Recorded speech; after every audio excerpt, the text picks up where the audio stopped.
Hi, hello viewers. Welcome to NTV Sports. Valleru Developers presents IPL 2024 Fun Review, powered by My Doctor Pain Relief Products, gift partner Big C. ఏంటి Mumbai Indians ఓడిపోయినా కూడా హ్యాపీగా ఉన్నావు? Mumbai Indians ఓడిపోవడానికి కారణం తెలిసింది కాబట్టి అంత హ్యాపీగా ఉన్నాను. అదేంటి ఓడిపోతే బాధపడాలి కానీ ఏంది సంతోషం ఏంది? ఓడించింది ఎవరు ఎవరు ఎవరు ఎవరు జీటీ నుంచి కావాలి రారా నా బుజ్జికన్నా అని పిలుచుకున్నా హార్దిక్ పాండ్యా.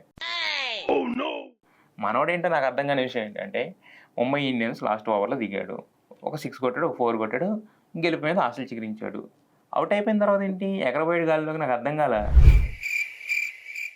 అంటే జీటీ ఫ్లేవర్ ఇంకా మనోళ్ళలో ఉంది, అందుకనే జీటీ మీద ఇదైంది కదా, సరే జీటీ నుంచి వచ్చాడు కదా అర్థం చేసుకుని సరే పోతే పోయినలో ఫస్ట్ మ్యాచ్ అయినా మా ముంబై ఇండియన్స్ కలిసి వచ్చేది ఫస్ట్ మ్యాచ్ ఓడిపోవడమే కదా, అందుకని చెప్పి కప్పు మీద ఆశలు పెట్టుకున్నాం. అలా 12 సంవత్సరాలు అని చెప్తారు, అదే కొట్టాం కదా, కప్పులు కొట్టాం కదా, కప్పులు కొట్టకుండా లేదు కదా. మీరు 3 సంవత్సరాల అయితే ఎగగొట్టిరు కప్ అయితే. ఇంత మరి మాట్లాడుతున్నాం, మరి లాస్ట్ ఇయర్ మీరేం చేశారు? గెలిచే మ్యాచ్ని అప్పలంగా తీసుకెళ్లి సిఎస్కే చేతిలో పెట్టలేదా? ఇది అంతే, అనుకున్నామని జరగవు కదా క్రికెట్లో. మేము హార్దిక్ పాండ్యా కెప్టెన్స్ ఆల్రెడీ కొట్టేసినాం, ఒకసారి ఫైనల్ దాకా వచ్చేసినాం, కానీ మీరు హార్దిక్ పాండ్యాని తీసుకొని కూడా చేతులు ఎత్తేసిగా. ఏం చేస్తాం, హార్దిక్ పాండ్యాని చూస్తే నాకు నిన్న ఒకే మాట అనిపించింది, శత్రువులు ఎక్కడో లేరురా స్వామి, జీటీ జెర్సీలు వేసుకుని ఇలాగే గ్రౌండ్లో తిరుగుతున్నారు అని చెప్పి. ఎందుకంటే ముంబై ఇండియన్స్ ఓడిపోవాలని, హార్దిక్ పాండ్యాని అవుట్ చేయాలని సొంత టీంలో ఇన్నాళ్ళు ఎలా అవుట్ చేయాలో చెప్పాడు. ముంబై ఇండియన్స్ చెప్పుంటాడు కదా లాస్ట్ ఇయర్ ముంబై ఇండియన్స్లో వీడి వీక్నెస్ ఇది, వాడి వీక్నెస్ ఇది, ఎలా అవుట్ చేయండి అని చెప్పి.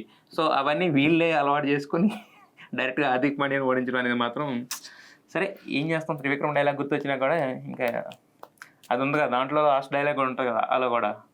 ఇప్పుడు ఏం చేద్దాం మనం? అవును, ఇంతకీ సచిన్ టెండూల్కర్ ఎక్స్ప్రెషన్స్ గమనించారా? మా మెంటర్ ఎక్స్ప్రెషన్స్ నిన్న గమనించాము. ఆయన ఇటు వాళ్ళ అల్లుడి టీము, ఇటు వాళ్ళ బిడ్డ టీము సపోర్ట్ అంటే మెంటర్గానేమో ముంబై తీసుకున్నాడు. ఒక పక్క చూస్తేనేమో అటు పక్కనేమో శుభ్మన్ గిల్ ఉన్నాడు. అల్లుడు కొట్టినప్పుడు ఏమో చప్పట్లు పడదామంటే ఇటు వీళ్ళు ఏమనుకుంటారో అని చెప్పి, పోనీ ఇటు ఓడిపోతున్నప్పుడు ఏమన్నా హ్యాపీగా ఫీల్ అవుదాం అనుకుంటే మళ్ళీ వాళ్ళు ఏమనుకుంటారని చెప్పి ఇలా రెండిట్ల మధ్య నలిగిపోయాడు పాపం మాస్టర్ బ్లాస్టర్. ఎప్పుడైతే దాదాపుగా జీటీ విజయం ఖాయమైందో అప్పుడు మాత్రం కొంచెం ఆయన ఫేస్లో ప్రశాంతత కనిపించింది. నువ్వు అబ్జర్వ్ చేసావు లేదా? అది చేశాను. మళ్ళీ మీ ముంబై ఇండియన్స్లో హార్దిక్ పాండ్యాను కొంతమంది తొక్కడం, ఇటు రోహిత్ శర్మను హైలైట్ చేయడం, మ్యాచ్ గెలుతాను రోహిత్ శర్మ లేకపోతే హార్దిక్ పాండ్యా, ఇట్లా మీది భలే ఉన్నారు మీ ఫ్యాన్స్ అయితే. మా ఫ్యాన్స్ని మేము ప్రెడిక్ట్ చేయలేము, అన్ప్రెడిక్టబుల్. ముంబై ఇండియన్స్ ఎప్పుడు ఎలా ఆడతామో మాకే తెలియదు.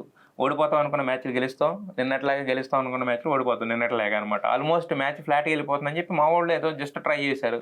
బట్ అనుకోకుండా తిలక్ వర్మ చేసిన ఒక చిన్న మిస్టేక్ కూడా పెద్ద హైలైట్ అయింది కదా, ఆల్మోస్ట్ ఒక రన్నే, కాకపోతే అది చాలా కాస్ట్లీ అయింది. వరుసగా వికెట్లు పడేసుకున్నాం, మ్యాచ్ కూడా పోగొట్టుకున్నాం. ఏం చేస్తాం, అప్పుడప్పుడు జరుగుతుండవు. జీటీ కల కలిసి వచ్చింది, మీ జెర్సీ కల కానివ్వండి. నిన్న మీది మీ రోజు ఆదివారం కాబట్టి మీకు వర్కౌట్ అయింది.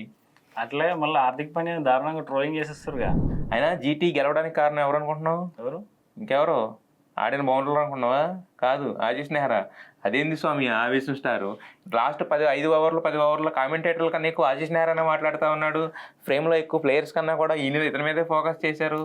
ఆ స్పెన్సర్, ఇంతవరకు స్పెన్సర్ అంటే జనరల్గా మనకి సూపర్ మార్కెట్ అని తెలుసు, కానీ సూపర్ ప్లేయర్ అనే మాత్రం నిన్నే తెలిసింది. యాక్చువల్గా స్పెన్సర్ని బుర్ర తినేశాడు. వచ్చి ఫస్ట్ 6 ఇవ్వగానే మొత్తం ఆశీష్ నెహ్రా దెబ్బకు మొత్తం పోయింది అనుకున్నాం, కానీ ఇమీడియట్గా నెక్స్ట్ బాల్కి అవుట్ చేసి మొత్తానికి ఇది చేశాడు. తర్వాత మోహిత్ శర్మగా అంతే, చేతికి దెబ్బ తగిలి బయటకు వెళ్ళగానే అతనికి ఒక క్లాస్ బీకాడు, అతను వచ్చి ఒక వికెట్ తీశాడు. సో ఇక్కడ కొసమెరుపు ఏంటంటే ఆశీష్ నెహ్రా ఇంత క్లాస్ బీకిన ఇద్దరు ఒక్కొక్క వికెట్ తీస్తే అసలు ఆశీష్ నెహ్రా కనీసం టచ్ కూడా చేయని ఉమేష్ యాదవ్ మాత్రం 2 వికెట్లు తీశాడు. అదంతా మా ఆవేశం స్టార్ టాలెంటే. వెనుకుండి అంతా నడిపించిండు, వెనకుండా నడిపిస్తున్నాం, కానీ ముందాడే ప్లేయర్స్ని అలాగే మరీ అసలు గ్రౌండ్లో ఇంకా వదిలేస్తే ఇంకా లాభం లేదు. అసలు ఎంపైర్ ప్లేస్లో నుంచి ఈ బాల్ ఎలా అయ్యి ఆ బాల్ ఎలా అయ్యాయని కూడా చెప్తాడేమో అనిపించింది యాక్చువల్గా. అది కూడా చెప్పేవాళ్ళు ఉండాలిగా. అక్కడ సచిన్ టెండూల్కర్ కూర్చొని ఏం చేసిండు, ఏం చేయలేదు, ముంబైని ఓడిపించిండు. కానీ మా ఆవేశం స్టార్ అటు ఇటు తిరిగి ఏదో ఒకటి అట్లా కష్టపడి మొత్తానికి గెలిపించేశాడు. గెలిచిన క్రెడిట్ కూడా తీసేసుకున్నాడు యాక్చువల్గా మొత్తం. ఇప్పుడు కూడా ఏదేమైనా హార్దిక్ పాండ్యా రావడం అనేది మాకు పెద్ద దెబ్బ అయింది. ఎందుకంటే రోహిత్ శర్మ కూడా అనుకున్నాడు అనవసరంగా హార్దిక్ పాండ్యా వచ్చాడు, మనం ఆడకపోతే పీకేస్తారో అని చెప్పి 40 రన్స్ కొట్టాడు.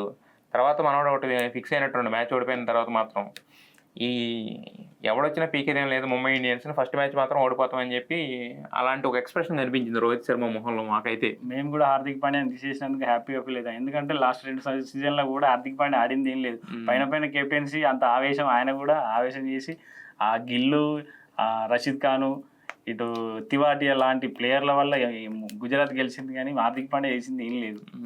మీకు వచ్చి మీకు ఆ బురద మొత్తం మీరు రాసేసుకున్నారు. అది ఫస్ట్ మ్యాచ్కి మాకు అర్థం అవ్వాలని టైం పడుతుంది కదా. అయినా కూడా హార్దిక్ పాండ్యాని తక్కువ అంచనా వేయలేము. అంబానీ మేడం ఏదో పెద్ద ప్లాన్తో తీసుకుని ఉంటాయి. నిన్న మ్యాచ్లో మాకు బాధ కలిగింది ఒకటి, పాపం నీతూ అంబానీ మేడం పాపం చాలా హ్యాపీగా ఫీల్ అయింది. ఫస్ట్ మ్యాచ్ మనమే గెలిచేసాం, 160కి ఇలా ఆల్అవుట్ అవ్వగానే 160 చేంజ్కి ఇంకా మ్యాచ్ గెలిచేసిన ఫీలింగ్ ఇచ్చింది మా మేడం. బట్ ఏం చేస్తాం, ఆవేశం స్టార్ దెబ్బకి అలాగే మిగతా ప్లేయర్స్ అందరూ కలిసి రాణించడంతో అలాగే మా హార్దిక్ పాండ్యా చేసిన దెబ్బకి మొత్తం టోటల్గా టర్న్ అయిపోయింది మ్యాచ్. మీ వైపు తిరిగిపోయింది. చూద్దాం నెక్స్ట్ మ్యాచ్ నుంచి అయినా జాగ్రత్తగా ఆడతాం. బట్ ఒక మాట మాత్రం చెప్పాలి, నాకు అర్థం కాని విషయం ఏంటంటే మ్యాచ్ గెలిచిన తర్వాత మా వాళ్ళు మాట్లాడుకోవాలి. మా వాడు వచ్చి మీ వాడు ఎందుకు మాట్లాడాడు, హార్దిక్ పాండ్యా వచ్చి గెలితో ఎందుకు అంత చేసుకున్నాడు అంటే మ్యాచ్ ఎలా గెలిచారని అది ఫిక్సేషన్ ఏమైనా జరిగిందా? అంత ఫిక్సింగ్ ఏం లేదు కానీ నువ్వెలా గెలిచావురా, మా టీం మీద నీకు అంత టాలెంట్ లేదుగా అన్నట్టు హార్దిక్ పాండ్యా అంత ఓవర్ యాక్షన్ గా ఫీల్ అయ్యి ఆయన దగ్గరికి వచ్చిండు. కానీ నా దగ్గర సత్తా ఉన్నది ఇన్ని రోజులు గుర్తించలేదు మా వాళ్ళు, అందుకే నాకు కెప్టెన్సీ ఇచ్చిర్రు, నిన్ను బయటకు తీసిర్రు అని గిల్ చెప్పుంటాడా. సరే ఏది ఏమైనా కానీ మా మీద మీరు గెలిచారు ఫస్ట్ మ్యాచ్. సరే ఫస్ట్ మ్యాచ్ కాబట్టి మేము కూడా మాకు అలవాటే కాబట్టి వదిలేస్తున్నాం. నెక్స్ట్ మ్యాచ్ నుంచి చూస్తాం ముంబై ఇండియన్స్ సత్తా ఏంటో చూపిస్తాం. అవును, రాత్రి మ్యాచ్ ఓడిపోయినా బాధపడినా మళ్ళీ తెల్లారి నేను లేచి జాగింగ్కి వచ్చిన. ఎందువల్ల జాగింగ్కి? రాత్రి నుంచి కాళ్ళు ఒక్కటే నొప్పులు, అందుకే రాలే. ఈ వయసులో కాళ్ళ నొప్పులు అంటాయా? అయినా కూడా కాళ్ళ నొప్పులు వచ్చినాయి అంటే ఒకటే గుర్తుపెట్టుకో, సింపుల్గా my doctor pain relief products కొనుక్కొని ఇంట్లో పెట్టుకో. కాళ్ళ నొప్పులు వచ్చినాయా సరదాగా 4 చుక్కలు తీసి కాళ్ళకి రాయి, లేచి పరిగెడతావు. హుసేన్ బోల్ట్లో పరిగెడతా అంటే మరి హుసేన్ బోల్ట్ అంటే ఈ ఊరు దాటి వేరే ఊరు వెళ్ళిపోతాం, ఇబ్బంది కదా.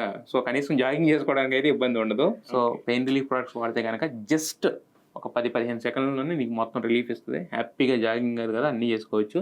So use my doctor pain relief products. I will try it. Yeah.